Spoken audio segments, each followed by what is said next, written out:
안녕하세요. 출발 생시와이즈의 최예린입니다. 뉴욕 증시가 막판 하락세로 마쳤다고 하네요.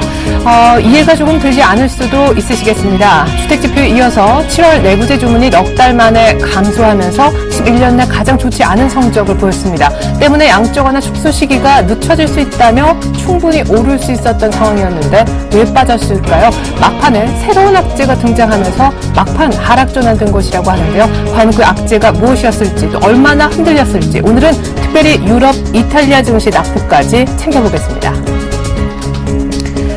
미국 증시가 하락세로 마쳤는데요. 개장 전에 발표된 지표 부진으로 QE 축소 우려가 다소 누그러지며 소폭 오름세를 장중 지속했던 증시가 존 케리 국무장관의 시리아 내전 개입 시사 발언 등 마감 직전 터져난 악재로 하락 반전한 뒤 마쳤습니다.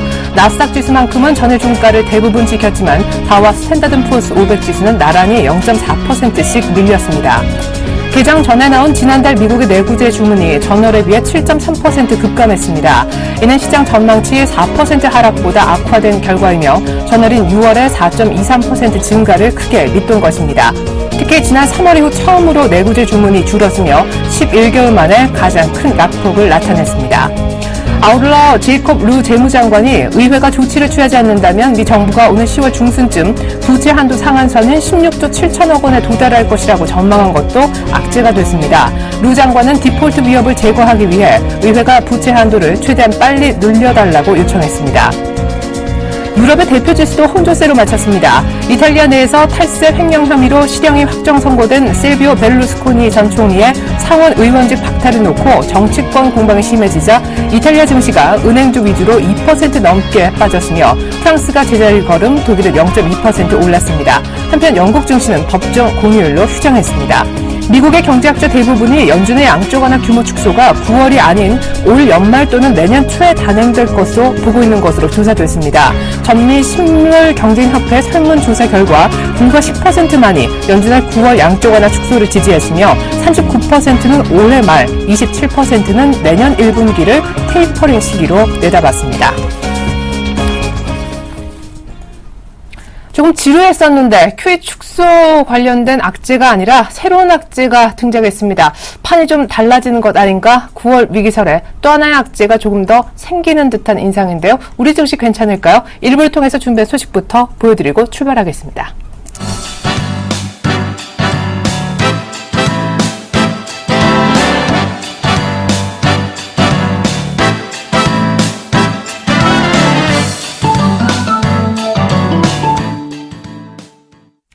네, 지금 예상 시초가 보니까 약간 밀릴 것 같지만 시초가 공략 종목부터 또 알아보겠습니다. 어떤 종목을 사는 데는 기회가 될 수도 있으니까요. 강정훈 부장님 연결합니다. 안녕하세요.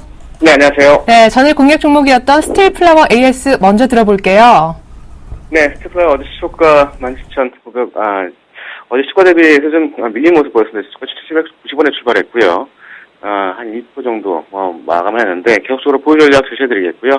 스틸플라워 하반기 실적 개선 기대감, 또 저PBR 매력, PBR 8,390원대를 말씀드린 바 있기 때문에 최근에 수급금의 양호한 추정 패턴이라고 보여지고요. 계속적으로 보유 전략으로 제시하도록 하겠습니다. 오늘 시초가 공략주가 대표적인 경기 민감주 해운주 가운데 하나라면서요? 네, 오늘 한진해운을 준비했습니다. 한진해운 2분기 연계 실적 매출액은 2조 6,600원을 기록하면서 영업이익도 557억 적자를 기록했습니다. 운임 하락이 역시 영업손실 실현의 원인이었고요. 부산 신항만과 스페인 알제시라스 등의 이런 터미널 사업 영업이익 확대로 인해서 기타 법인 부분에서의 169억 원의 영업이익을 실현했습니다만 역시 전체 매출의 96% 이상을 차지하는 컨테이너와 벌크 부분의 영업 손실이 한진해운 2분기 영업 적자 557억을 기록한 원인이었다라고 보시면 되겠고요. 지금 모멘텀 형성된 게 이제 9월 운임 인상 모멘텀입니다. 글로벌 해운사들이 다음 달 컨테이너 운임을 올리기로 결정을 했고요. 국내 선사들도 운임 인상 계획을 일제히 발표한 모습입니다. 한진해운과 현대상선, 해운사들도 9월부터 운임을 인상키로 했고, 2분기의 영업이익 적자의 원인이 역시 이제 이런 운임이었던 부분이었기 때문에 가장 큰 모멘텀으로 작용될 가능성이 많고요. 다음 달 1일부터 아시아발의 1호평 컨테이너 운임을 40피트 컨테이너 한 개당 $1,000씩 가격을 올립니다. 미주 소환과 동안행 운임도 각각 $400와 $600 인상을 할 예정으로 있기 때문에 최근 선사들이 7월과 8월 3개월 지속적으로 운임 인상을 시도하고 있는 이유가 역시 3분기를 앞두고 물동량, 성수기에 따른 물동량 증가가 예상되고 있기 때문입니다. 이에 따라서 9월 운임 인상 모멘텀이 한진해운의 주가 형성을 좀 지킬 수 있다라고 보시면 되겠고요. 이 한진해운이 3분기 업황 전망에 대해서 이 컨테이너 부분 성수기 진입으로 좀 있는 상황이기 때문에 역시 물동량 증가 부분이 예상되고 있고 주요 노선의 추가적인 운임 회복 시도와 비용 절감 이런 측면에서 수익성 극대화를 노력할 계획으로 알려져 있습니다. 그래서 이 벌크 부분은 주요 초강석 수출국들의 공급량이 증가되고 있고 미국과 러시아 이 곡물 수출량 증대 효과가 시장의 어떤 회복될 것으로 전망되고 있고 3분기 역시 계열적 성수기이기 때문에 이런 한출료라든가 운임이 상승할 것으로 기대되고 있는 부분과 PBR 평균 PBR 2년 평균 PBR이 1.2배 주가 수준을 적용받았었는데 지금 PBR 1배 미만이기 때문에 역시 이런 부분과 최근에 어제를 포함한 어제 20만 주가 매수 들어왔는데 1달부터 약 150만 주의 순매수가 들어온 부분도 투자 포인트로 제시하도록 하겠습니다. 네, 9월 성수기 앞두고 운임 인상 모멘텀을 갖고 있는 한진해운.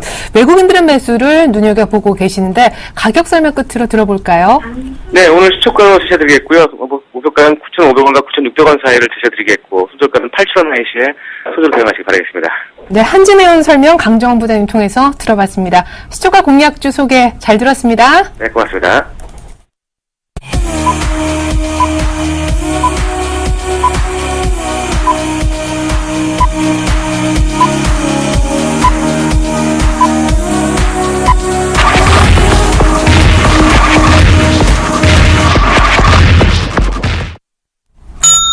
(8월 27일) 화요일 우리장 열렸습니다. 신흥국의 금융위기 속에서도 우리 한국만큼은 다르다. 빠른 외국인들의 매수 재기를 통해서 그런 분석들이 차별화라는 단어와 함께 등장했었죠. 문제는 새로운 악재가 등장했다라는 것인데요. 미국의 시리아 내전 개입 가능성 그리고 예고됐었고 어느 정도 준비됐었지만 미국의 부채 한도 상한 문제도 다시 한번 거론이 되고 있습니다. 가뜩이나 긴장 안고 있는 9월 아직 9월이 접어들지도 않았는데 벌써부터 오늘 조정이 나오는 것 같습니다. 최근에 좀 빨리 올라오는 것도 약간 부담이 아닐까 싶은데요. 오늘 현재 수급 상황 그리고 무엇보다 출발 상황 분석 들어보겠습니다. 두 분이 나와주셨어요. 유스탁의 유창희 대표님과 골든이글 투자자문 정태근 팀장님부터 만나보겠습니다. 안녕하세요. 반갑습니다. 안녕하십니까. 네. 오늘 좀 빠지는데 좀 예상했던 부분이죠. 큰 폭은 아니네요. 네. 어찌됐든 해외 시장 영향이 아니더라고 하더라도 우리나라가 이틀 동안 주가가 좀 많이 올랐던 부분들이 있었기 때문에 1차적인 좀 조정이 나올 수 있었던 위치가 아닌가 생각을 좀 하고 있습니다. 지금 코스피 시장 0.25% 하락한 1883포인트에서 주가가 형성이 되고 있고요. 일단 우리가 좀 생각해야 될 부분들은 어찌됐든 8월 달부터 지금 진행이 되고 있는 게 지난주 하락으로 인해 가지고 약간 하락 추세대로 주가가 좀 진행이 되고 있다는 부분들. 그래서 그 하락 추세대 상단을 좀 막고 좀 조정이 나올 수 있는 위치에 놓여 있다라는 거. 다만 여기서 다시금 급락이 나와가지고 하락 추세대 하단까지 하락을 하기보다는 제가 보기에는 여기서 약간 W자 기간 조정을 좀 주고 나서 다음 주 중으로 좀 방향성이 나올 수 있지 않을까라는 생각을 좀 하고 있기 때문에 일시적인 기간 조정은 그렇게 나쁘진 않다라는 거 좀 참고해 주셨으면 좋겠고요. 다만 우리가 생각해야 될 부분들은 어쨌든 이제 이틀 동안 좀 강하게 올랐던 부분들이 있고요. 그리고 5일선이 지금 1870포인트에서 다시 이제 전환시키려고 하고 있는 모습을 띠고 있기 때문에 이 자리는 지켜줘야 된다는 것. 지금 무슨 얘기냐면은 지난 금요일의 종가 정도는 우리가 오늘이 됐든 내일이 됐든 내일 모레가 됐든 지켜줘야 된다라는 거. 그래야지 하락 추세대가 마무리가 되고 상승 전환 될 수가 있고요. 그게 아니라 그러면은 다시금 1800 중반이나 초반까지도 좀 하락할 수 있다라는 거 좀 열어놓고 아직은 마음을 100% 마음을 놓지 말자라고 말씀드리고 싶고요. 시가총액 상위 종목을 보신다면은 일단 대부분 종목이 좀 약세를 띠고 있습니다. 그렇다고 해서 많은 하락을 보이고 있는 건 아니고 혼조세를 띠고 있다고 보면 될 것 같아요. 그래서 그나마 삼성전자, 현대차, 한국전력 같은 경우는 좀 강세를 띠고 있고요. 특히 이제 한국전력은 오늘 2%대 강세를 띠고 있다는 부분들. 이 정도 아침에 2%대 강세를 띄고 있다는 얘기는 추가적인 상승도 가능하다는 부분들 좀 열어놓고요. 만약에 추가적인 상승이 가능해서 3만원 돌파가 이루어진다라면은 매물 돌파로 인해 가지고 32,000~33,000원대까지도 올라갈 수 있다라는 거 체크를 하면서 좀 아침에 좀 주의를 하면서 관심을 갖고 대응하셨으면 좋겠고요. 그리고 현대차, 기아차 모두 어찌됐든 강한 모습을 띄고 있다라는 거 시장 수익률 대비해서 좀 보셨으면 좋겠고, 삼성전자 같은 경우도 어쨌든 130만원을 돌파를 하려고 하고 있다라는 거, 혹은 130만원을 안착을 하려고 하고 있다라는 거 체크해 보셨으면 좋겠고요. 기타 이제 경기 민감주들 뭐 포스코, 뭐 현대모비스, LG화학, 뭐 하이닉스 모두 보신다면 약간 혼조세, 소폭 약세를 보이고 있지만 뭐 큰 폭의 하락은 아니다라는 거 말씀드리고 싶고요. 수급을 좀 보신다면 일단 외국인이 77억 정도 매수세를 보여주고 있습니다. 어저께도 외국인 1,800억 정도 매수세를 보여줬다는 부분들, 어저께 프로그램 중에 크게 움직임이 없었음에도 불구하고 외국인 1,800억 정도 매수가 들어와 줬고, 또 선물 쪽에서도 어찌됐든 1,200계약 정도 매수가 들어왔다는 부분들, 그렇다면 지난 8월 21일에 12,000계약 선물 매도가 나왔었던 부분들에 대해서 그 이후에 한 5,000계약에서 6,000계약 정도 순매수가 들어왔기 때문에 외국인이 뭐 오늘이나 내일 정도까지 해가지고 추가적으로 한 2~3,000계약만 더 매수가 들어와 준다라면은 수급은 여전히 외국인의 긍정적인 수급 기조가 유지가 될 수 있다는 거 좀 체크를 하면서 바라보셨으면 좋겠습니다. 네, 1885선 정도로 아주 조금 한 2포인트 정도만 전일 종가보다 약하게 출발하고 있는 코스피입니다. 자, 잠깐 니케이의 모습을 보고 코스닥의 출발 상황 짚어드리겠는데요. 니케이도 0.6% 정도 약간 내리면서 출발하네요. 어제도 좀 밀렸었는데 낙폭은 크지 않았었는데 약보합세가 계속 이어지면서 니케이 현재 15,500선대 정도에서 머물고 있습니다. 참고로 중국장은 좀 나중에 열리게 되겠지만 어제 중국장은 2% 가까운 급반등 속에 상해 종합 기준 2,100선 후압까지 올라왔거든요. 오늘 중국 모습도 같이 좀 보시면 좋겠다 싶습니다. 자, 이어서 코스닥 한번 살펴보죠. 네. 일단 코스닥 같은 경우는 전일 종가 수에서 이제 출발을 했습니다. 네. 533.50포인트 출발을 하게 되면서 535포인트 목전에 두고 조금 조정 흐름을 이제 보여주고 있습니다. 전일 종가 수에 출발을 하고 난 이후에 시장은 조금은 약세 쪽으로 전환이 되는 그런 흐름이 좀 전개가 되고 있는데, 지금 현재 0.1% 현재 약세 흐름이 진행이 되고 있습니다. 자, 그렇다면 이 부분에서 당연히 그 조정이 나와야 될 구간에서 조정이 나오고 있긴 하지만, 오른쪽에서 만약에 외국인 쪽한테 기관 쪽의 수급이 계속해서 안 좋은 방향으로, 그러니까 매도 방향으로 계속해서 전개가 되게 된다면은 아무래도 지금 구간에서 하락 전환 가능성에 대한 부분도 좀 염두에 좀 두시는 게 좀 좋을 것 같고요. 어쨌든 오늘 시장이 얼마만큼 조정이 들어갔음에도 불구하고 얼마만큼 시장이 선방을 하느냐가 좀 중요하지 않겠나, 이렇게 좀 말씀 한번 드려볼게요. 자, 그러면서 가장 중요한 부분은 어쨌든 뭐 수급의 중요성을 빼놓고 말씀을 드릴 수가 없을 것 같은데, 자, 어제 같은 경우는 그 기관 쪽에서 358억 정도 매도가 나오게 되면서 좀 시장 전체적으로 부담이 될 만한 그런 수급 구조를 보였습니다. 그런데 오늘 아침 쪽 같은 경우에는 어제는 기관, 오늘은 외국인 쪽에서 현재 매도 출발을 하게 되면서 전체적으로 안 좋은 수급 구조가 연출이 되고 있습니다. 저희 같은 경우는 개인 홀로 매수에 나섰는데, 아침 쪽 같은 경우 개인이 13억, 외국인이 마이너스 13억, 그리고 기관 쪽이 마이너스 1억 정도 현재 매도 출발을 하고 있는데요. 만약에 지금 정도였던 수급 구조, 외국인과 기관 동반 매도가 지속이 되게 된다면 그 조정폭이 생각 외로 강하게 나올 가능성도 좀 있을 것 같아요. 그래서 외국인의 어떤 매도폭 얼마만큼 확대가 되는지가 오늘 시장에서 좀 관건이 좀 될 것 같습니다. 아울러 아래쪽 조정을 받았을 경우에 코스닥 지수로 530포인트였던 지지 여부도 한번 체크를 보시는 게 좋을 것 같고요. 자, 시가총액 상위 종목들 한번 마지막으로 살펴보도록 할게요. 전체적으로 시장이 하락 출발을 하면서 전체적으로 현재 시가총액 상위 종목들도 이제 하락 출발을 하는 모습들을 보여주고 있습니다.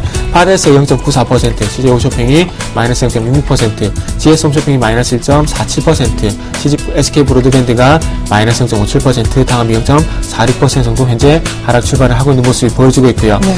상승 출발하는 종목들 간단하게 좀 짚어보게 된다면, 서울반도체 0.1%, 포스코 ICT가 0.1%, 오시아이 머티리얼즈가 0.14% 정도 상승 출발하고 있지만 그 상승폭은 그렇게 강하지 않다는 것들이 좀 특징적으로 말씀드려보도록 하겠습니다. 네.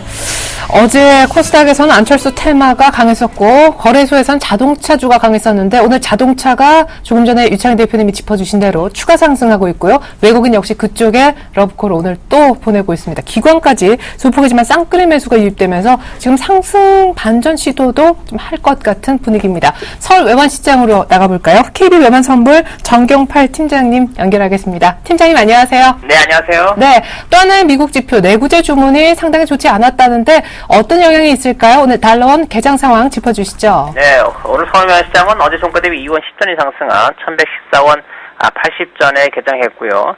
개장 이후 1115원 90전까지 상승했습니다. 이 시간 현재는 1115원 50전에 거래가 되고 있습니다. 지난번 국제유예 시장은 런던 금융시장이 뱅커 할라데이를 시작하면서 거래가 한산한 흐름을 보였고요. 달러가 주요 통화별로 큰 움직임을 보이지는 못했습니다. 어제 저녁에 발표된 미 경제 지표의 부진과 또 미 연준의 양적 완화 축소 재료가 서로 충돌하면서 달러화의 방향성이 둔화되는 모습을 보였습니다. 미국의 7월 내구재 주문은 7.3%의 감소를 기록했는데요. 이는 전월 대비뿐만 아니라 예상치보다도 크게 부진하게 나온 것이어서 시장 참여자들이 미 연준의 양적 완화 축소 시기를 전망하는 데 있어서 더 큰 어려움에 직면하게 되었다고 할 수 있겠습니다. 미 연준의 한 관계자는 최근 경제가 흔들리고 있다는 정말로 걱정스러운 신호가 나오지 않을 경우 미 연준은 9월부터 양적 완화 축소를 시작할 것이다라고 언급한 바가 있는데요. 이전 3개월 동안 상승하는 내구재 주문이 갑자기 급락한 것을 두고 시장 참여자들이 이를 어느 정도 심각한 것으로 해석하느냐에 따라서 달러의 방향성이 영향을 받을 수 있겠습니다. 미 경제 지표의 부진은 미 경제 지표에 가장 민감한 통화상인 달러 엔에게 하락 압력으로 작용을 했고요. 반면에 유로화나 호주달러 등에 대해서는 미 연준의 양적 완화 축소에 대한 우려가 더 크게 작용하면서 달러화가 소폭의 강세를 보였고요. 이 흐름의 연장선상에서 달러화는 원화에 대해서도 소폭의 강세를 보였습니다. 국제외환시장에서 달러화의 흐름이 둔화된 것은 서울 외환시장에서도 반영되고 있는데요. 어제의 경우 거래량이 하루 거래량이 50억 달러에도 미치지 못할 정도로 한산해지면서 장중 흐름이 상당히 둔화된 모습 보이고 있습니다. 어제는 장중에 1112원 시장까지 하락하면서 1110원대에서의 지지를 확인했는데요. 오는 9월 6일 미국의 8월 고용지표를 확인할 때까지 국내외 외환시장에서의 달러화의 횡보세는 이어질 것으로 보고 있습니다. 오늘은 아시아 통화들의 동향이 대외 변수로 작용을 하겠고요. 월말을 맞은 수출업체들의 내고가 장중 대내 변수로 작용하겠습니다. 1110원대 횡보세가 이어지겠습니다. 오늘 아시아 쪽을 더 잘 봐야 되겠고 일단 미국의 2분기 GDP 발표 전까지는 전체적으로 조금 한산할 것 같다는 생각도 드는군요. 잘 들었습니다. KB 외환선물 정경팔 팀장님의 분석이 있었습니다. 감사합니다. 네, 감사합니다.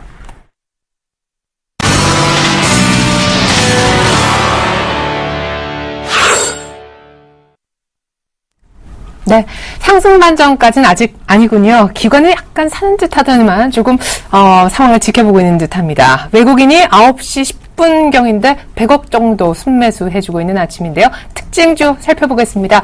자동차를 얘기하지 않을 수가 없는데 부분 파업도 진행 중임에도 불구하고 일단 외국인들이 강하게 사니까 또 아주 중요한 가격대까지 올라오는 모습인데요. 오늘 추가 상승까지 하고 있는 한국전력도 강하고요. 네, 일단 현대차 같은 경우를 보신다라면은 어저께 이제 기아차 쪽에서 의미 있는 좀 양봉이 나왔습니다. 무슨 얘기냐면 고점을 돌파는 못 시켰습니다만 어쨌든 64,000을 돌파를 하려고 하는 직전에 양봉이 출현이 됐고 오늘은 이제 그로 인해 가지고 고점이 돌파가 되면서 주가가 형성되고 있다는 부분들. 그래서 64,400원대로 주가가 형성되고 있고 만약에 이게 고점 돌파가 완벽히 이루어진 것이라 그러면은 제가 봤을 때는 정말 잘한다면 7만원대까지 올라갈 수 있다는 부분들. 왜냐면 지금 매물이 없다라는 것이죠. 작년부터 지금까지 64,000원 이하에서 거의 한 8개월, 한 10개월 가까운 기간 조정이 이루어지고 난 다음에 가격 조정 및 기간 조정이 이루어지고 나서 올라오는 것이기 때문에 잘하면 7만원대까지 혹은 6만원 중후반까지도 상승을 보일 수 있는 길목에 놓여 있다라는 거 말씀드리고 싶고요. 네. 그리고 나서 이제 현대차가 좀 오늘 고점 돌파 시도하려고 하는 것 같아요. 다만 현대차 같은 경우는 아직까지는 그러니까 기아차 대비해서는 기간 조정이 조금 부족하다는 부분들 그렇기 때문에 여기서 기로에 놓여 있는데 제가 보기엔 기아차가 많이 돌파를 한다라면 현대차도 같이 돌파할 수 있다고 생각을 하고 있고 수급적으로도 기아차가 훨씬 더 좋죠. 그리고 나서 현대차가 같이 좋은 모습을 띄고 있다라는 거 그래서 보시면 좋겠고 악재는 이미 다 주가에 반영이 되어 있다라는 거 그리고 오히려 해외 시장 판매에 대한 기대감이 계속 높게 작용하고 있다라는 거 보면서 대안주로 작용하고 있다라고 생각을 하고 있고요. 네. 다만 부품주들은 아직까지는 좀 그러지 못한 것 같아요. 현대모비스라든지 한일위아 같은 경우도 그렇고 다만 한일위아 같은 경우는 어저께 급등을 했었습니다. 그러니까 그러면서 고점을 돌파시켰어요. 그래서 약간 이제 저평가에 대한 매력도 그 매력이 높은 종목군 중에 하나이기 때문에 최근에 보시면 파업으로 인해 가지고 부품주들의 약간 손실이라든지 이런 게 가중됨에도 불구하고 한일위아는 상대적으로 다르게 움직이고 있다는 거 좀 보면서 대응하셨으면 좋겠고 충분히 지금 15,700원, 그러니까 15,000원을 돌파시켰기 때문에 추가적인 상승도 가능하다라고 말씀드리고 싶습니다. 다만 한 16,000원 이상에서는 확인하면서 대응할 필요가 있지 않을까 생각을 해요. 이틀 동안 좀 많이 올랐던 부분들이 있기 때문에 추격 매수를 하기보다는 확인하면서 대응하셔도 늦진 않을 것 같다라고 말씀드리고 싶고요. 한국전력 같은 경우는 일단은 그 전기요금 현실화에 대한 기대감이 좀 작용하는 것 같습니다. 어찌됐든 중요한 고비는 넘기지 않았습니까? 넘기고 난 다음에 일단은 그렇게 되면 이제 전기요금의 단가가 단가가 좀 떨어질 가능성이 높고 그러면서 이제 겨울을 또 대비해야 되는데 겨울이 오기 전 한 10월 달쯤 되면은 전기요금 현실화에 대한 어떤 방안이 나올 수 있다는 기대감이 작용하고 있는 것 같아요. 그렇다면은 어쨌든 산업 수요가 전체의 한 50% 이상 차지하는 상황에서 그쪽에 조금만 개편이 이루어진다고 하더라도 좀 그 영업이익이라든지 이런 부분들이 대폭 개선될 수 있기 때문에 그러한 기대감이 올라오고 있는데 아침에도 제가 말씀드렸다시피 아침부터 일단 강하게 출발했습니다. 출발한 상황에서 3만원이 100% 돌파가 확인해야 된다는 부분들. 3만원 돌파가 이루어진다면 충분히 3만 2, 3천원대까지 올라갈 수 있는데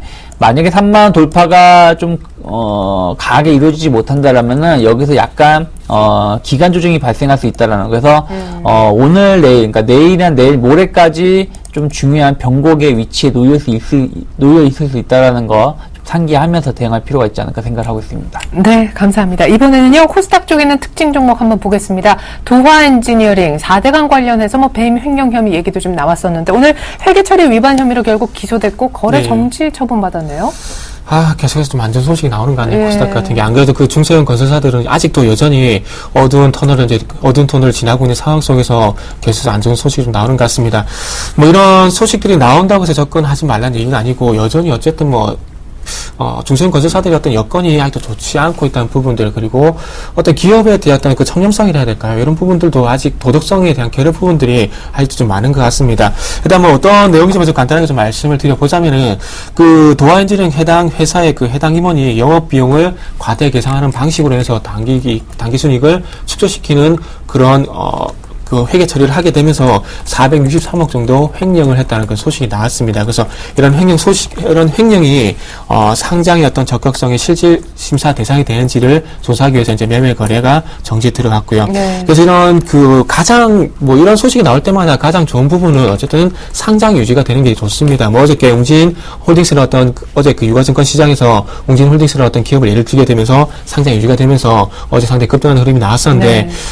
다시 한번 말씀드리지만은 어쨌든 좋게 마무리가 되게 되면서 이런 부분들의 어떤 그 상각 처리를 하고 나고요. 그 상각으로 된 이 비용 처리를 얼마만큼 빠르게 해결할 수 있냐, 그런 부분들이 어떤 조사의 내용이 좀 들어가지 않겠는 생각을 하고 있습니다. 그렇기 때문에 이런 부분들에 대해서 원만한 해결이 이루어질 길을 좀 기다릴 수밖에 없을 것 같아요. 그리고 지금 상황에서는 개인 투자자분들께서는 어쨌든 요 종목을 안 가지고 있는 것이 가장 큰 포트를 관리하는데 우호적으로 작용하지 않겠나 이렇게 생각을 하고 있고요. 네. 그래서 어떤 거래 정지가 됐기 때문에 어떤 차트적인 설명은 조금 제외를 좀 하도록 하겠습니다. 자, 그래서 오늘 디지털 옵틱 상당히 좀 강한 흐름을 좀 보여주고 있는 종목인데요. 일단 6.48% 정도 현재 강세를 보이고 있습니다. 지금 현재 3일 연속 현재 상승세가 계속 이어지고 있는데, 자, 디지털 옵틱 같은 경우에 상당히 큰 폭의 실적 개선세를 이제 보이고 있어요. 2분기 매출 같은 경우에 478억 원을 기록을 하게 되면서 전년 동기 대비해서도 200% 20% 넘는 성장을 보였고요. 영업이익 같은 경우에도 66억 정도 기록을 하게 되면서 750%의 상당히 큰 폭의 현재 성장을 해 나가고 있습니다. 근데 중요한 것은 아이러니컬하게도 너무 잘 나오는 것도 항상 문제가 되는 경우가 있습니다. 2분기 때 너무나 잘 나왔기 때문에 단순 논리를 봤을 때 2분기 때 750% 성장했기 때문에 3분기에는 투자자들, 그 기관 투자자 같은 경우, 그리고 시장 참여자들이 그 이상, 그리고 지금 수준만큼의 어떤 실적 성장세를 원할 가능성도 분명히 있다는 겁니다. 근데 이 실적, 2분기만큼의 어떤 실적 성장세가 안 나왔을 경우에 과연 시장 참여자들이 만족을 할 것인가, 거기에 대한 고민도 조금 해봐야 될 것 같거든요. 그래서 어쨌든 앞으로 실적은 좀 개선이 될 겁니다. 실적은 개선되겠지만은, 어쨌든 딜레마가 될 수 있는 부분은 2분기만큼의 실적 개선세를 이어나갈 것인가, 그리고 해 나갔을 경우에 시장 참여자들이 만족할 것인가, 거기에 대한 고민은 조금 해봐야 될 것 같습니다. 하지만 한 가지 좀 긍정적인 부분은 어쨌든 삼성전자 측에서 이제는 800만 원에서 1300만 원에서 그리고 1600만 원에서 쪽으로 이렇게 화질 업그레이드 계속 해 나갈 겁니다. 그렇게 봤을 때 어쨌든 그 카메라 렌즈를 만들고 있는 이 디지털 업체의 어떤 경쟁력은 그만큼 올라갈 수밖에 없을 것 같고요. 그렇기 때문에 거기에 대한 수혜는 좀 있을 것 같다. 장기적인 성장성은 좀 긍정적이다. 이런 부분들 말씀드리면서 차트적인 부분도 좀 동반적으로 보게 된다면 네. 최근에 17,000원 정도 가격권에서 현재 그 쌍바닥을 다지게 되면서 현재 반등 시도가 이제 나오고 있습니다. 그렇다면 위쪽으로 봤을 때 제가 보기에는 고민이 될 만한 자리가 한 22,500원 정도, 22,000원에서 22,500원 정도 구간이 1차적으로 좀 고민이 되지 않겠나 생각이 되고 있어요. 그래서 지금의 반등이 어떤 실적, 그 좀 전에 말씀드린 실적의 어떤 그 앞으로 개선폭, 거기에 대한 고민이 좀 나올 자리가 분명히 될 것 같은데, 가지고 계신 분들 같은 경우에는 일단은 22,000원에서 한 22,000원에서 22,500원 정도 가격권이 오게 되면은 한 번쯤은 좀 고민을 해 보셨으면 좋겠습니다. 네, 오늘 철도 테마도 불고 있지만 그에 앞서서 안철수 테마주 이틀째 급등하는데 좀 살펴주시죠. 오늘도 상한가까지는 오늘 아직 아니죠? 네, 어제 상한가였고. 네, 어제 상한가가 오늘도 지금 급등세가 나오고 있어요. 네. 대표적으로 뭐 안철수 테마하면은 안랩이라는 종목이 좀 대표적으로 할 수 있을 것 같은데요. 오늘 적 같은 경우는 조금 그 종목들이 좀 압축이 조금 되고 있네요. 안랩 같은 게 4.4%, 뭐 선희전자가 현재 8.7% 정도 현재 강세를 보여주고 있고요. 그리고 미래산업이 4% 강세를 보이고 있는데, 방금 말씀드린 그 세 종목 외에는 전체적으로 전일 급등하고 난 이후에 현재 조정 양상을 좀 보여주고 있습니다.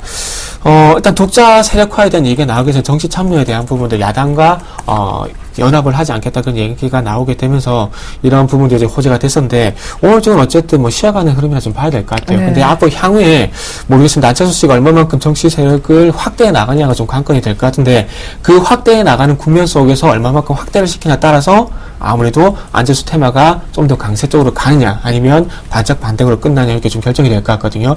이런 부분을 한번 참고해 보시는 게 좀 좋을 것 같아요. 그 대표적으로 문재인 관련 테마들이 조금 예를 들 수 있을 것 같은데요.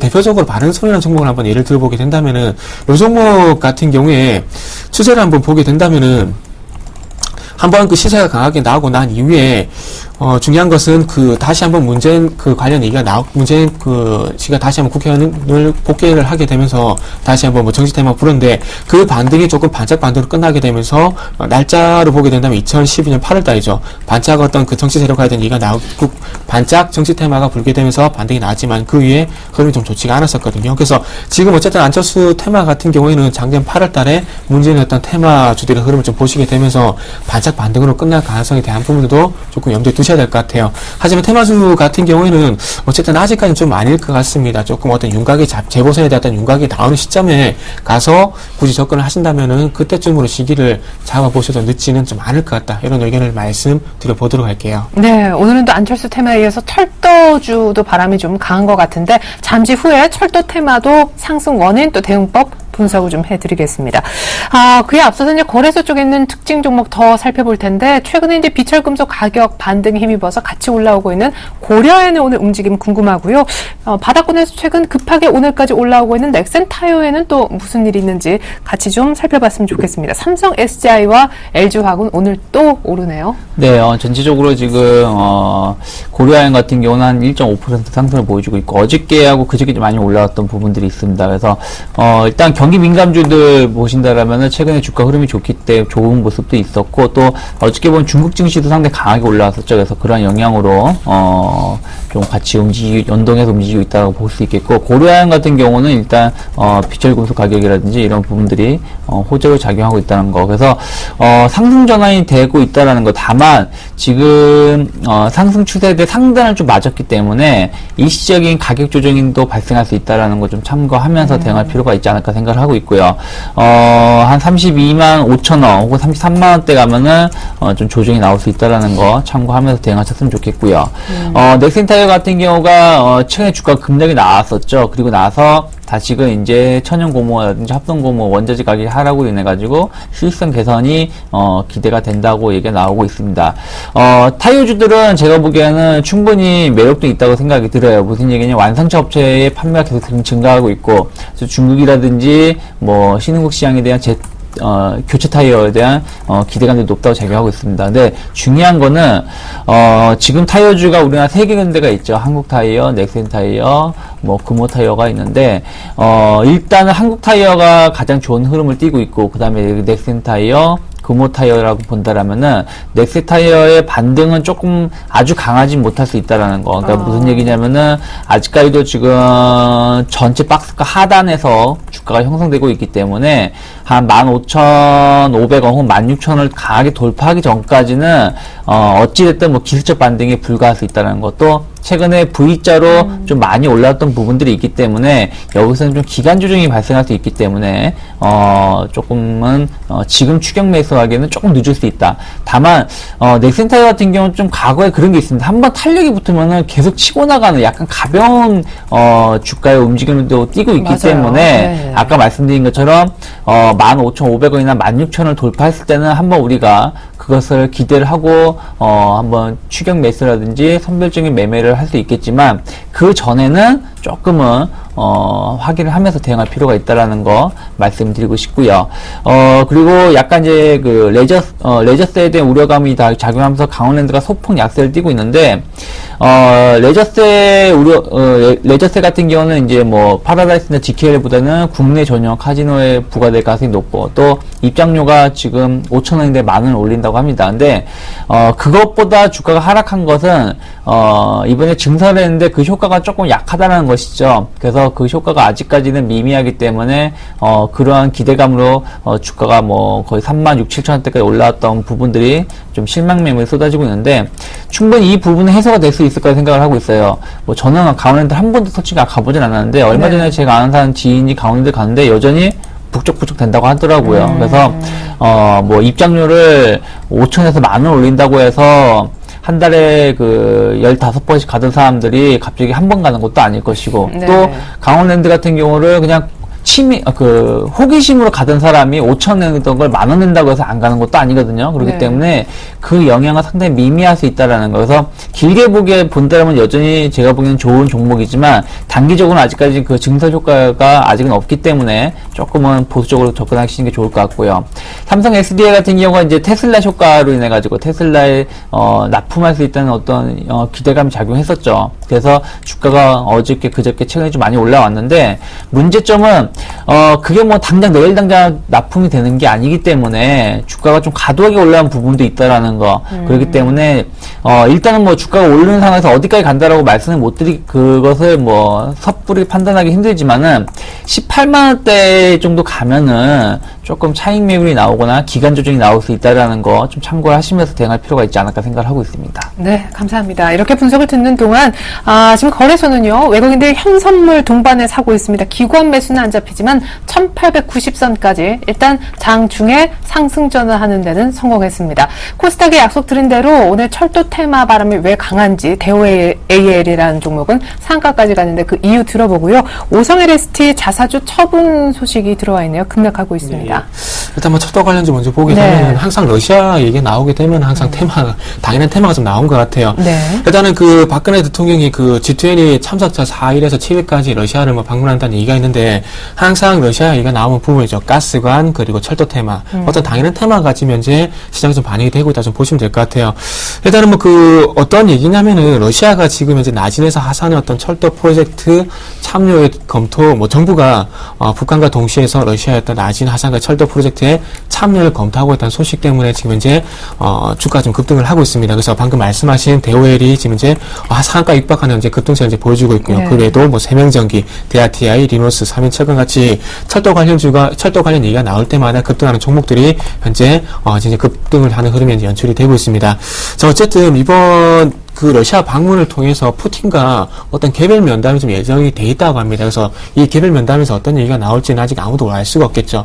한국과 그 가스관 같은 경우도 한국 그리고 북한, 러시아 이렇게 연결하는 부분들이 연결이 된 어떤 그 연결 프로젝트에 대한 얘기가 나오고 있는데 거기에 대한 실현 가능성은 아직까지는 조금은 러시아가 얼마만큼 북한을 좀 압박하느냐가 조금 관건이 좀 될 것 같아요. 근데 아직까지 실현 가능성보다는 어쨌든 뭐 테마적으로 좀 보는 게 맞을 것 같습니다. 그래서 어쨌든 G20 이 철도 테마가 만약에 시세가 좀 더 이어지게 된다면은 아무래도 G20이 시작하는 시점에 대해서 1차적으로 시세가 꺾일 가능성도 좀 있을 것 같아요. 그래서 어쨌든 테마는 항상 테마일 뿐이고요. 만약에라도 뭐 한국과 뭐 러시아 연결하는 철도라든지 그리고 시베리아 이전에 나왔던 뭐 시베리아 횡단철도 여기에 대한 어떤 추진 가능성에 대해서 조금 가능성이 좀 부각이 되게 된다면은 좀 더 갈 가능성이 있을 것 같아요. 하지만 이전에 브라질 철도 어떤 그 수주 건으로 인해서 예전에 그 테마 한번 있었는데 그때처럼 만약에 이 부분들이 무산이 되게 된다면은 당연히 테마는 꺼질 수밖에 없다는 부분들 그때 가서 리스크가 클 수 있기 때문에 상당히 조심해야 될 테마는 부분들을 좀 말씀드릴게요. 네. 자, 우성 LST 한번 좀 보도록 하겠습니다.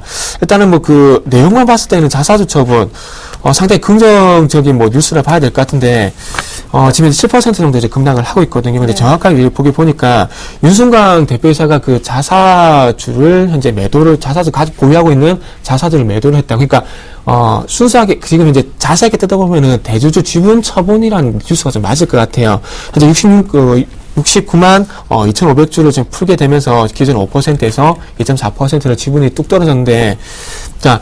대주주 물량이 풀린다는 건 우리 항상 증시에서 유통 물량 부담이란 그런 핑계 때문에 악재가 된 경우가 상당히 많았었죠. 그래서 어떤 대단한 뉴스라기보다는 이런 자사주 물량 그리고 대주주가 지분을 처분을 하게 되면서 이 물량 시장이 풀렸을 때 이 받아갈 주체가 없다는 부분에 대한 부담감으로 해서 주가가 좀 급락을 하고 있다 좀 보시면 될 것 같습니다. 그래서 우리가 알고 있는 기본적인 얘기라 보시면 될 것 같아요. 그래서 이런 오성 LST 같은 경우는 1차적으로 뭐 대주주 지분 처분에 악재가 좀 나왔고요. 그렇다면은 이제부터 중요한 것은 하방형성이 좀 나와야 될 건데 하방형성 나오기 위해서는 최근에 태양광 얘기가 조금씩 떠오르고 있더라고요. 뭐 얼리 같은 경우 폴리실리콘 가격이 뭐 좀 급등했다는 얘기가 나오고 있는데 어쨌든 오성 LST의 추세를 돌리기 위해서는 폴리실리콘 가격 급등과 같은 어떤 태양광 긍정적 소식이 좀 나와야 되지 않겠나 생각을 하고 있습니다. 그리고 항상 말씀드리지만은 변동성이 큰 종목은 수익도 크지만은 리스크도 상당히 크기 때문에 조금 이런 리스크가 안정이 됐을 때 접근하시는 게 맞다는 부분들도 덧붙여 보도록 할게요. 네, 좋습니다. 코스피가 상승 전환해 1890선을 회복한 데 이어서 코스닥까지도 일단 상승 전환을 같이 하는데 성공을 했습니다. 코스닥에는 어제처럼 개인의 나홀로 사자가 잡히고 있지만 거래소는 외국인들의 매수 기조가 이어지고 있네요. 전일 수급 특징주 보면서 두 분의 오늘장 조언까지 들어보겠습니다. 네, 거래소의 외국인들이 어떤 매매를 했는가 전일 매매했던 주요 종목들이 나오고 있는데요. 1,800억 이상 이틀째 샀던 날 가장 많이 산 종목은 역시 오늘까지 3일 연속 오르는 삼성전자였습니다. 그 밖에 오늘 또 1% 중반 이상 오르고 있는 현대차를 두 번째로 많이 샀고요. 그 다음이 수급이 더 좋은 기아차, 그 다음이 오늘 또 꽤 괜찮은 상승폭을 3.6%나 그리고 있는 현대상선이었고요. 호실적을 발표했던 KCC도 다섯 번째로 많이 담았습니다. 매도한 종목 왼편에 있는데 참고하셨으면 좋겠고요. 오늘 현대 미포조선은 또 다른 여타 조선주보다는 강세를 띠고 있는데 어제 외국인은 다섯 번째 정도로 팔았군요. 이어서 기관의 전일 매매 주요했던 거래가 됐던 종목들 보시겠습니다. 레버리지 다시 한번 많이 사기 시작했고 인버스 약간 정리했습니다. 2차전지 전기차 관련 테마인 SDI, LG화학 샀고요. 모비스를 또 기관에 사줬네요. 기아차 이틀 연속 쌍끌이 매수가 유입되는 모습입니다. KCC 약간 팔았고요. 분석 들어볼까요? 네, 일단 뭐 외국인이나 기관하고 보시나 외국인은 꾸준하게 약간 이제 전차 군단이라고 말하기는 좀 힘들지만 어쨌든 삼성전자라든지 현대차, 기아차 위주로 조금 매수가 들어오고 있는 것 같아요. 그래서 시장을 계속 이끌어 가려고 하는 모습들로 보고 있고요. 기관 같은 경우는 어쨌든 최근에 급락이 나왔던 경기 민감주들 위주로 매수가 보여주고 있고, 또 이제 기아차 같은 경우도 좀 매수가 강하게 들어오고 있다는 부분들. 외국인은 약간 수급 실적이라든지 이런 부분들에 대해서 향후 개선될 수 있는 종목군들 위주로 들어오고 있고, 기관은 약간 경기 민감주들 위주로 최근에 급락이 나왔던 종목으로 위주로 추가 매수가 들어오면서 수익률 게임을 하고 있는 것 같은데, 이러한 움직임은 조금 더 진행이 될 수 있다는 거. 아직 시장이 자체가 완전히 자리를 잡은 게 아니기 때문에 네. 이번 주에 이런 모습은 좀 더 이어질 수 있다는 거 말씀드리고 싶고요. 오늘 주 한마디 전 그렇게 말씀드리고 싶습니다. 이제는 삼성전자를 좀 주목하자. 무슨 얘기냐면은 지난주에 주가가 하락함에도 불구하고 시장을 선방했던 건 자동차예요. 현대차라든지 기아차는 전혀 빠지지 않고 오히려 올라갔었다는 것이죠. 그러면서 그 바톤을 이어받는 게 삼성전자라는 겁니다. 삼성전자가 어찌됐든 다시금 130만원을 회복을 시도를 하고 있다라는 거. 지금 무슨 얘기냐면은, 그렇다면 삼성전자가 바닥이 완전히 다져지는 게 확인된다라면은, 자동차에 이어서 전기전자 업종군들도 의외로 2분기 때 약했었거든요. 근데, 삼성전자 돌아선다라면은 2분기 때 전기전자에 대한 방향성이 어느 정도 우리가, 알 수 있는, 체크를 할 수 있는, 큰 흐름을 잡을 수 있는 힌트가 제공할 수 있기 때문에, 삼성전자의 주가 흐름을 오늘 좀 관심 있게 볼 필요가 있지 않을까 생각을 하고 있습니다. 네, 감사합니다. 삼성전자 움직임에 주목하자. 이어서 코스닥의 전일 수급 특징 좀 보여드릴게요. 전일 외국인 기관 모두 사지 않았습니다. 외국인은 많이 판 건 아니었는데요. 많이 산 종목은 파라다이스 어제 급등시켰습니다. 실리콘웍스 최근에 급격히 수급이 좋아지고 있고, 사파이어 테크놀로지 성광밴드는 외국인이 꾸준하게 담고 있는 그런 종목이죠. KG 이니시스 역시도 매수 쪽에 올려놓았고, 시젠과 셀트리온 매도가 나왔습니다. 특별히 셀트리온에 대해서 외국인들 7거래일 만에 매도로 돌아섰다라는 거 조금 재미있는 부분이네요. 게임빌 여전히 매도했고 SM도 팔았습니다. 이어서 기관 매매 상지 보시죠.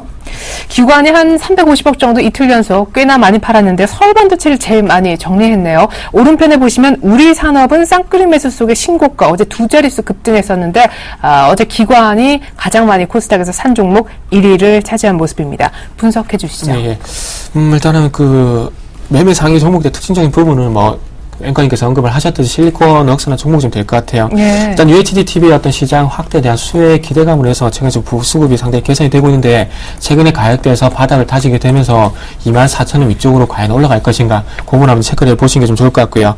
자, 지금 파트론 한번 말씀드리고 싶어요. 파트론 같은 경우에 외국인은 매도를 하고 있고 기관은 현재 매수를 하고 있는데, 이전에도 한번 말씀드렸죠. 외국인이 사든 누가 사든 그것은 중요한 것이 아니라 어느 쪽에 매도 힘이 강한지 매수 힘이 강한지 그것만 판단하시고 주가가 어느 쪽으로 가는지 좀 판단하시면 될 것 같아요. 근데 파트론 같은 경우는 최근에 외국인의 매도를 하고 있긴 하지만 기관의 매수가 좀 더 힘이 강한 것 같습니다. 그렇다면 기관의 수급을 좀 체크를 하시면서 파트론 대응을 하시면 되지 않겠나 생각을 하고 있고요. 자, 유창희 대표님께서 코스피 쪽에서는 삼성전자의 흐름을 좀 보자고 말씀드렸는데, 네. 그렇다면 코스닥 쪽에서는 이제는 코스닥의 삼성전자를 할 수가 있겠죠. 서울 반도체의 흐름을 이제부터 좀 체크를 좀 하셔야 될 것 같습니다. 어제 기관 매도 상에 올라와 있는데, 외국인 쪽에서 이제 매도가 좀 나오고 있더라고요. 그래서 외국인과 기관 쓰고 좀 체크를 하시면서 서울 반도체의 흐름을 한번 체크해 보신다면은 좀 도움이 되실 것 같습니다.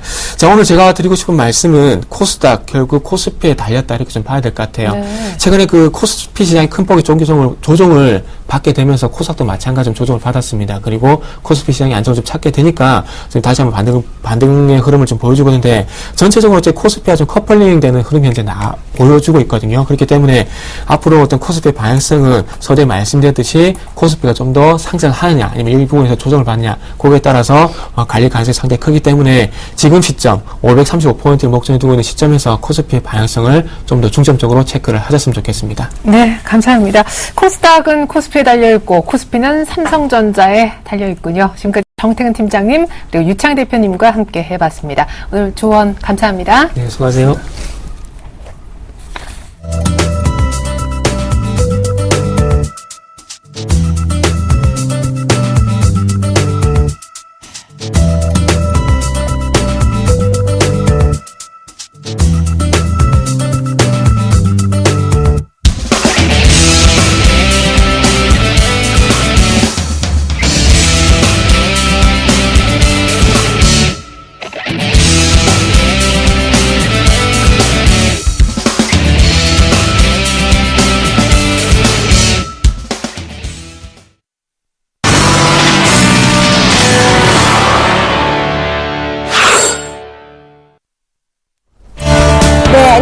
안녕하세요. 주식승천 AS센터 김혜영입니다. 전일에는 나무누멘토와 양순모멘토가 수익률 대결 펼쳤다고 하는데요. 먼저 양순모멘토의 포트폴리오 확인합니다. 자, 먼저 나무누멘토님의 포트폴리오부터 확인할까 했는데 양순모멘토님의 포트부터 확인합니다. 세중이 6% 정도 수익 보셨고요. 한솔테크닉스는 비중 20% 정도 챙기고 있었는데 매도하셨네요. 자, 이어서 나무누멘토님의 포트 확인합니다. 자, 이제 LGU 플러스 1% 정도, 코덱스 레버리지 흐름 좋습니다. 이 비중은 40% 정도 챙겨가고 계신데요. 이 4% 정도의 수익 보고 계십니다. 자, 이어서 관심주 확인하는 시간입니다. 나무누멘토의 관심주입니다. 하나케미칼 제시를 하셨네요. 이 자동차 소재 실적의 호조가 기대가 되고요. 이 전자 소재 수익성 역시 기대감이 좀 들어옵니다. 하나케미칼의 매수가는 17,800원, 목표가는 19,500원, 손절가는 16,500원입니다. 자, 이어서 양순모멘토의 관심주입니다. 코덱스 인버스입니다. 수급 개선에 대한 여지는 없지만 이 지수가 1900선을 단기 돌파할 가능성에 대한 가능성을 언급하셨는데요. 매수가가 8,000원, 목표가는 8,500원, 손절가는 7,700원 제시하셨습니다. 자, 이어서 앞서 살펴본 신규 관심주 현재 흐름 지켜봐야죠. 자, 먼저 하나케미칼입니다. 약세 흐름이네요. 17,850원에 거래되고 있고요. 자, 이어서 코덱스 인버스입니다. 역시나 약세 흐름입니다. 8,035원에 거래되고 있는데요. 이어서 오늘은 코덱스 인버스 관심 종목으로 제시하신 저희 양순모멘토님 전화 연결해 보겠습니다. 안녕하세요, 멘토님. 네, 안녕하십니까. 양순모입니다. 네, 신규 관심 종목 대응 전략 챙겨주시죠. 네, 일단 오늘 제가 포트에 편입하는 종목은 코덱스 인버스라는 종목을 좀 가지고 왔는데요. 우선 코덱스 인버스에 대한 부분들, 일단 코스피 200에 대한 주가지수 변동성이 클 것이다라는 이런 판단하에 포트폴리오에 편입을 하도록 하겠습니다. 일단은 코덱스 인버스 같은 경우에는 종목에 대한 개념이 아니라 지수 ETF 개념으로 보셔야 되는데요. 일단은 코스피 종합주가지수 가 만약에 1% 정도 하락했다라고 했을 때 플러스 1%가 수익이 나는 구조다라고 보시면 될 것 같고요. 반대로 코스피 종합주가지수가 1% 상승한다라면은 마이너스 1% 손실을 받을 수 있는 그런 구조를 가지고 있다라고 보시면 될 것 같습니다. 제가 일단 그 코덱스 인버스를 포트에 편입하는 이유로는 일단 지수가 1900포인트에 대한 단기 돌파 가능성은 있지만 여전히 지금 수급 개선에 대한 여지가 없는 상황이기 때문에 지금 지수에 대한 보험을 좀 든다라고 보시는 게 맞을 것 같고요. 그래서 지금 현재 포트로 일단은 주식에 대한 비중을 많이 줄이고 그리고 코덱스 인버스를 통해서 지수에 대한 해지 비중을 좀 높이겠다라는 말씀을 좀 드려보겠습니다. 그래서 매수가는 8,000원 그리고 목표가는 8,500원 손절가는 7,700원을 보면서 비중 40%로 편입하겠다라는 말씀 드려보도록 하겠습니다.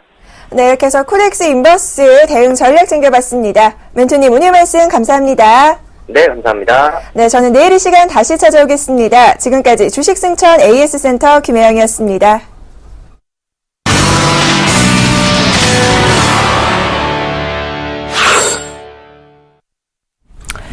꽤 괜찮은 모습입니다. 삼성전자 플러스가 보이고 현대차가 또 상승하는 데 이어서 조선까지 꿈틀거립니다. 외국인 매수도 들어오면서 1890선대 바로 안착 시도까지 하고 있는데요. 글로벌 이슈 속 숨겨진 의미 알아보겠습니다. IM투자증권 김동섭 이사님과 얘기 나눠보죠. 안녕하세요, 이사님. 네, 안녕하세요. 네, 9월 양쪽하나 축소설이 다수인 걸로 알았습니다. 월가 3사람 중 물어보면 2사람이 그렇게 본다라는 설문조사도 있었는데 미국의 경제학자들만 대상으로 설문조사를 또 펼쳐보니 10명 중에 1명 정도만 그렇게 생각한다라는 조사가 나왔다고요. NAB라고 그래서요. 전미국 실물경제인 협회에서 7월 18일부터 8월 5일까지 220명의 경제학자를 대상으로 이제 설문조사를 했는데 그 중에 10% 정도만이 연준이 9월에 양적 의무를 축소할 거다라는 얘기를 하고 있고요. 39%는 10월이나 12월 정도를 얘기하고 있고 27%는 내년 1분기를 얘기하고 있는데요. 제가 볼 땐 내년 1분기일 확률이 높은데 왜 이렇게 시장에서 양적으로 축소를 얘기하는지 참 모르겠습니다. 그렇지만 어쨌든 중요한 것은 양적 완화를 축소를 한다 그러면 하는 게 맞겠죠. 이제 문제는 뭐냐면 이거를 투자가들이 어떻게 받아들이냐가 되게 중요합니다.